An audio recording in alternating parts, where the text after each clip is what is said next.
দুপুরে খাওয়া দাওয়া করতে এখন চলে এসেছি হোটেল শান্তিনিকেতনে। এখানে কিন্তু বাঙালি থেকে শুরু করে পাঞ্জাবি অনেক রকম খাওয়া দাওয়া কিন্তু এখানে পাওয়া যায়। সেই খাবারের খোঁজেই কিন্তু আমি চলে এসেছি এখন হোটেল শান্তিনিকেতন। আর অর্ডার করে দিয়েছি কিন্তু একটা মাটন থালি আর একটা ফিশ থালি। দেখো এখানে চলে এসেছে থালি, এটা সবজি ভাতের থালি রয়েছে। এখানে ডাল রয়েছে, রয়েছে আলু পোস্ত, রয়েছে আলু ভাজা, রয়েছে পাঁপড়, তার সাথে লঙ্কা, আর রয়েছে কিন্তু ছেঁচড়া। এটা কিন্তু মাছের মাথা দিয়ে পুঁই শাক দিয়ে যেরকম তৈরি করা হয় আমাদের বাঙালিতে। এটা কিন্তু কলকাতা না, এটা হচ্ছে মানালিতে। মানালি মল রোড থেকে তোমরা যদি রাইট সাইডে যাও, রাইট সাইডে গেলেই কিন্তু এই রেস্টুরেন্টটা হোটেল শান্তিনিকেতন। এখানে কিন্তু দারুণ বাঙালি খাবার পাওয়া যায়। পুরো হোটেলে কিন্তু সবাই বাঙালি এখানে। এই থালিতে যে পোস্তটা রয়েছে না, আলু পোস্তটা দারুণ অসাধারণ বানিয়েছে কিন্তু এখানে। আর এখানে যে রাইসটা ইউজ করেছে, এখানে কিন্তু বাসমতি রাইস কিন্তু দেওয়া হচ্ছে, একদম ঝুরঝুর লম্বা কাটিয়ে এলা।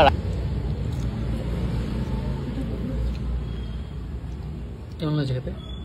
ভালো, পালং শাকটা খেতে। পালং শাকই তো না, পুঁই শাক, মাছের মাথা দিয়ে।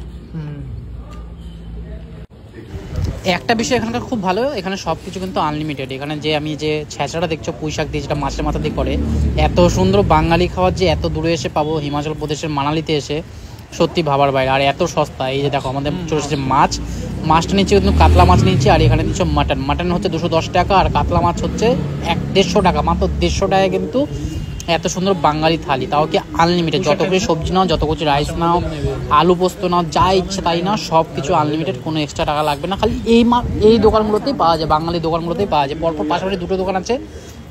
একটা রাত্রিবেলা আমি খেয়েছিলাম, সেটাও তোমাদের সাথে ভিডিও শেয়ার করেছি, সেটাতেও কিন্তু আনলিমিটেড আর খুবই সস্তা। আর এই দোকানটা খুব সস্তা। মুগ ডালটা দেখো কি সুন্দর, কিন্তু শুকনো লঙ্কা ফোড়ন দিয়ে এত সুন্দরভাবে বানিয়েছে। মুগ ডাল এটা মুসুর ডালই আছে, খুবই সুন্দর ডালটা বানিয়েছে।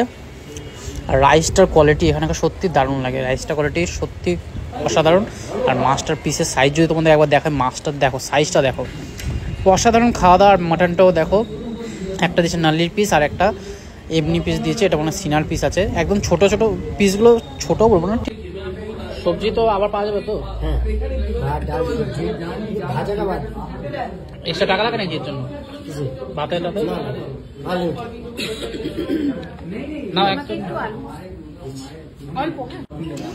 আমি নিয়েছি মাটন, ও নিয়েছে কিন্তু ফিশ, মানে মাছটা নিয়েছে কিন্তু ও কাতলা মাছ, ও খাবে, মাটনটা আমি খাবো। দেখো ঝোলটা দেখলে বুঝতে পারছো, ঝোলটা কিন্তু মিডিয়াম কোয়ালিটির, মানে অতটা ভালো বলবো না, অতটা খারাপও বলবো না। আর মাটনগুলোর সাইজ কিন্তু ডিসেন্ট সাইজের আছে। মাছটার সাইজ কিন্তু যথেষ্ট বড় রয়েছে। মাছটা দেখো কত বড় সাইজের রয়েছে, আর ঝোলটাও কত সুন্দর দেখতে।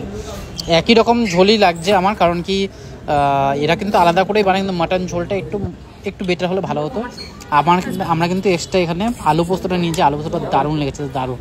এক্সট্রা নিলে কোনো টাকা লাগে না। আর দেখো আলু পোস্তটা কত সুন্দর হয়েছে, ঝিঙ্গা দিলে আরও বেটার হতো, কিন্তু যা দিয়েছে তার কোয়ালিটি কিন্তু সত্যি ভালো। তোমরা যদি কখনো এখানে আসো, এখানে সত্যি খেয়ে দেখবে, দারুণ লাগবে, অসাধারণ লাগবে। এত সস্তার মধ্যে এত সুন্দর খাবার সত্যি ভাবার বাইরে। আর ভিডিওটা যদি ভালো লাগে তাহলে কিন্তু অবশ্যই লাইক শেয়ার করতে ভুলো না। আর পেজে যদি নতুন থাকে তাহলে পেজটা কিন্তু ফলো করে নিন। আমিও ভালো একটা মাছটা খেয়ে দেখি, সেই জন্য মাছটা কিন্তু আমি একটু অল্প একটু টেস্ট করবো, সেই জন্য নিলাম। ও তো মাটন খায় না, মাটন ওকে দিতাম, চিকেনও খায়। মাছটা সত্যি অসাধারণ, হেভি হয়েছে মাটনটা। আর মাটনের ঝোলটাও দারুণ।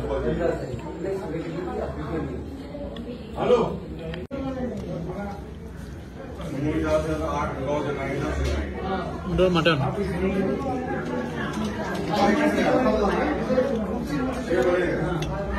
ভালো, খারাপ না।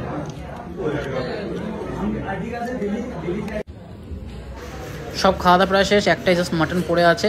মাটনটা খেয়ে এখান থেকে বেরোবো, এখান থেকে বেরিয়ে মানালি একটু ভিউ দেখবো, তোমাদের সাথেও শেয়ার করবো। দেখা হবে নতুন একটা ভিডিওর সাথে।